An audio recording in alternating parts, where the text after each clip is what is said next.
Yeah, let's get to the super chat from OG Brosif. He said, do you guys think that Shibai is one of those Susi scratched off of the stone tablet? By the way, had to support the bros one time for the one time. Hey, yo, we appreciate the support.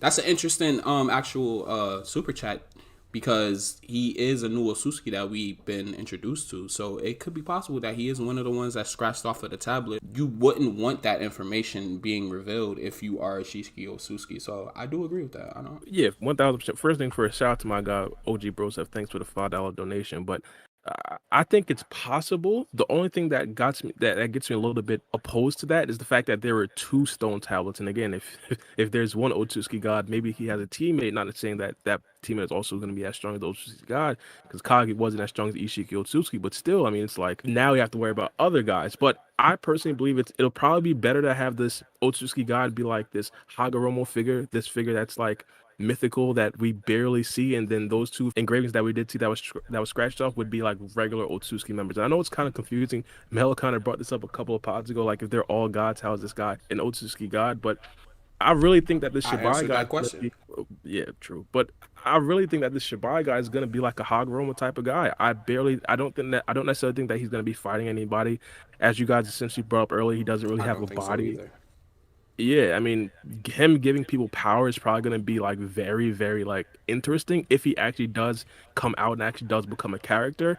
I mean, a lot of people would probably draw flack because of the Hagoromo comparisons again, which I'm probably giving them too much, but it'd probably be like a good scene just to see him in a series like contributing, not necessarily being a villain, not necessarily being a good guy, but just contributing to the overall storyline and plot. Depending on what they do, I think he's going to be a very good character. But specifically, is he going to be like one of the scratch off guys? I'm going to say it's possible, but I doubt it. I think he's way beyond something like that at this particular point. What if he just Yeah, did? I was like, who are the scratch off guys? Is that a thing? I guess that's their The name crack now, bro. tablet. The scratch off brothers. Um, No, I think you're right on. I think you're right on the money with that. Like, I don't think he's gonna be out here like boxing with people anytime soon. Like this dude is like cosmic entity. Like, what fire style jutsu is gonna fold this dude? I don't think so. So yeah, like nobody's gonna be boxing with him unless we get to like some top tier level, Boruto out here on some like Sonic Adventures shit. Him and Kawaki floating in the cosmos, battling this god tier entity, which could be pretty damn cool. I don't see him fighting anytime soon. It's something interesting about the character that you mentioned that I really didn't think about too much until now, because when I look at Shibai and his like lore, his legend, right? It's this dude for millennia went from planet to planet cultivating divine fruit and then consuming it and gaining power and knowledge. This means he's committing genocide every single time he does this, right? Yep. Like wiping out worlds and shit.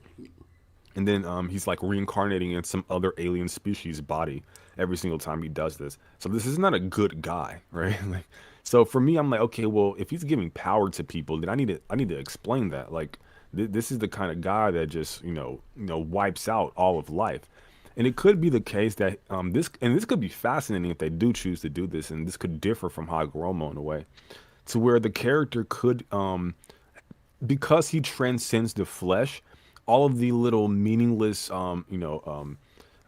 things that he was trying to attain while he was mortal, seem trifle to him, seem to be a trifle to him as he's like this cosmic entity. And he has like this better, higher consciousness, or maybe he fuses with some greater consciousness. Some people have a theory about that with God, IRL, how we were all just a part of one consciousness and we go back to the source after death. So it could be something interesting like that, to where as a cosmic entity, he realizes that the things that he did to get there are wrong. And maybe he wants to right those wrongs by giving power to someone who can do what he can't, or do what he didn't do, or stop what he became from ever happening again, something like that.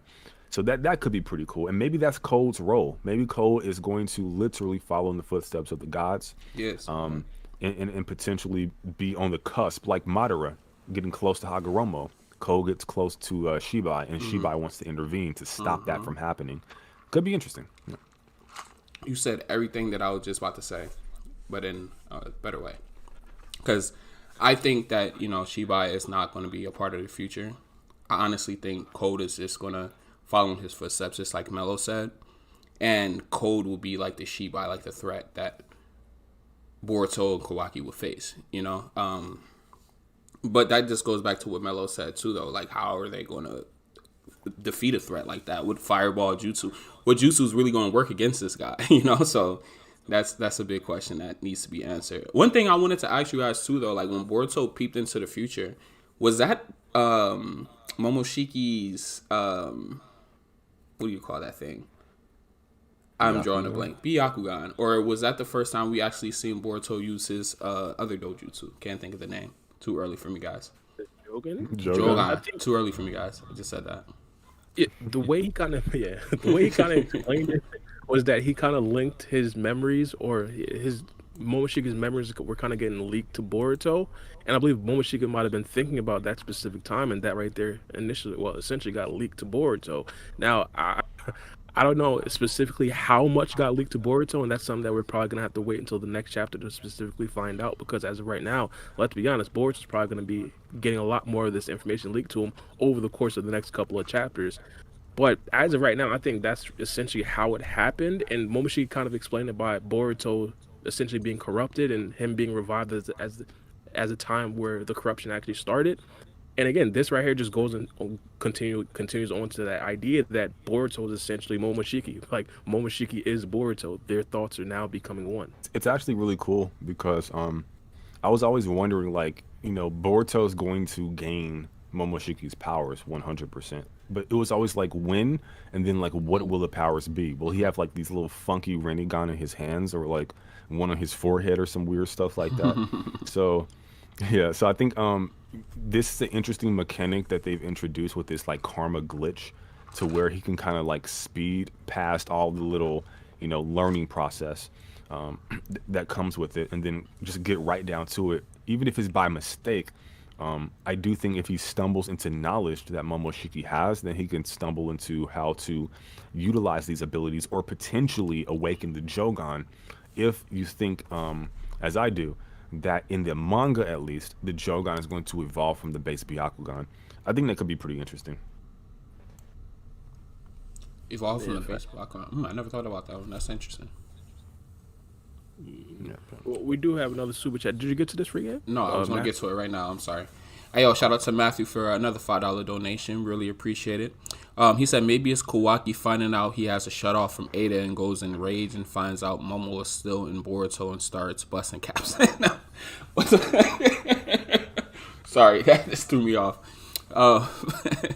Sorry. I read that so wrong, bro. Holy shit.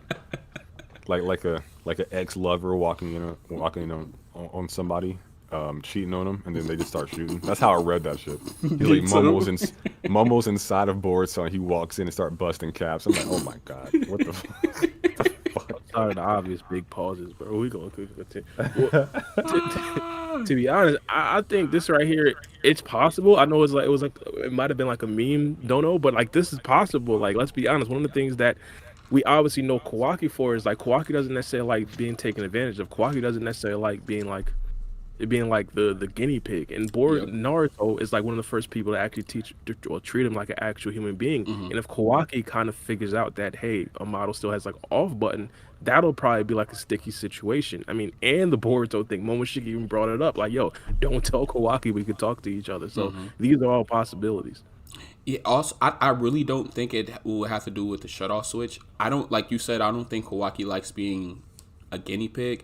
And Amado even admitted that he pretty much just implanted the karma into Kawaki so he can resurrect his daughter.